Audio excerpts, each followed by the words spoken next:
Hello and welcome back. In this lecture, I want to give you another challenge. It's related to functions, but this challenge is going to be more about divide and conquer. It's going to be more about organizing your program around modules. It's going to be more about problem solving. What I want you to do is I want you to write a tic-tac-toe game. This is going to help you just become a better problem solver, and it's going to help you organize your program around functions.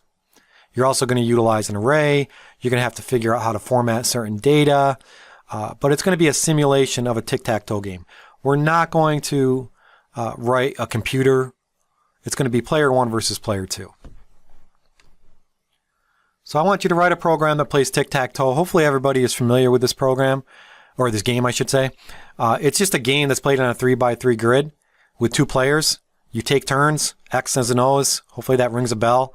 I didn't want to have to go and explain this game, but hopefully you're familiar with tic-tac-toe. I'm going to provide a little demonstration of how it works and how I would expect the output to play out.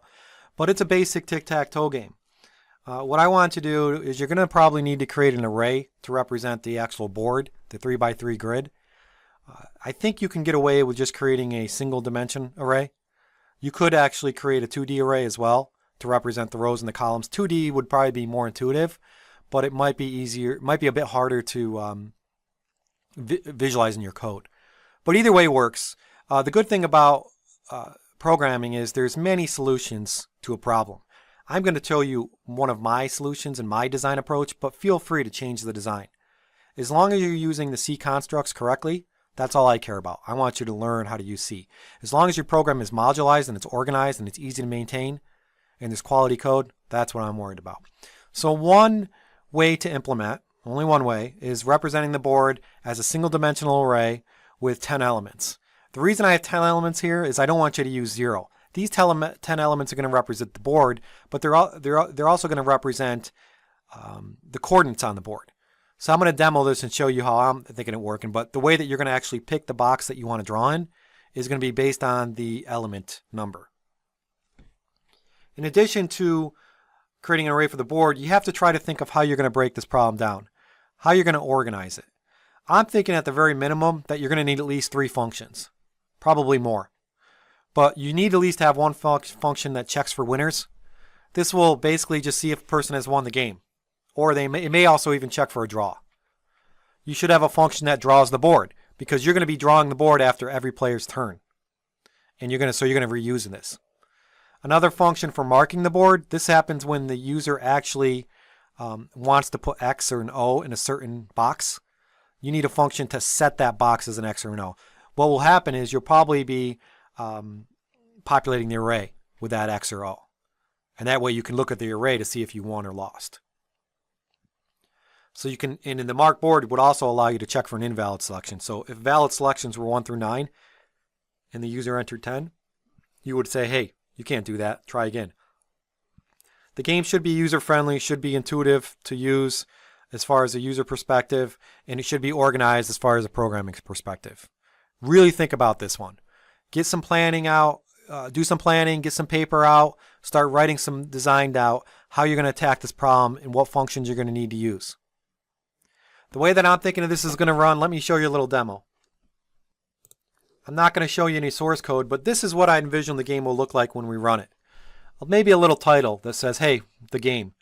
And then also a little information about the player. Player 1 is going to be X, player 2 is going to be O. And remember, this does not have to be playing the computer. You can just put in each turn. So you'd have to play this game if a friend was sitting next to you and they would have to tell you where to put the number. If you're getting really ambitious, you can write the game to play against a computer.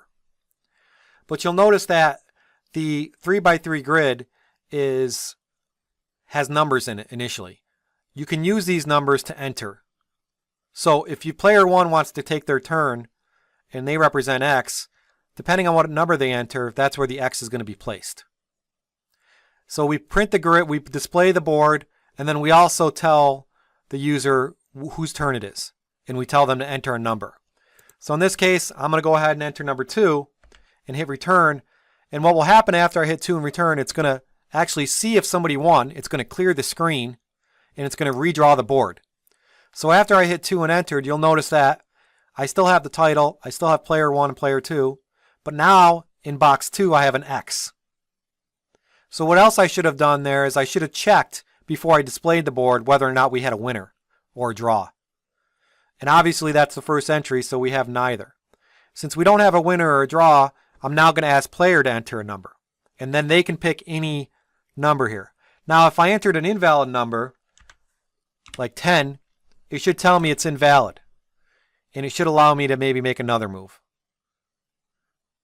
If I were to enter 2, 2 should also be invalid. So if I enter 2, it also says invalid because 2 is already taken by X. So the program is allowing me to try again. You could just get rid of their turn, but that's not really fair. So now I'm just going to say, where do I want to place the O? I'm going to say 5. I'm going to put in a valid move. It's going to redraw the board, and there's an O and 5. And now it says player 1. And you keep doing this until you have a winner or a draw. I'm just going to say 9. Now I have an X there. Valid entries are 1, 3, 4, 6, 7, and 8. I'm going to say 3. And let's actually try to get X to win. So now X is going to go into 8. And I'll put O and 6 just to show you that the game works with a winner. And then I put 7 for X. The game should now be over. I hit return. It says player 1 wins, and it even played a little sound for me. I did a little fancy stuff there. So the game is over. Player 1 win. And it should also happen if player 2 wins or if there's a draw. So think about how you want to attack this problem. Nice little program. I'll go through a solution and provide the source code in the next lecture. Thank you.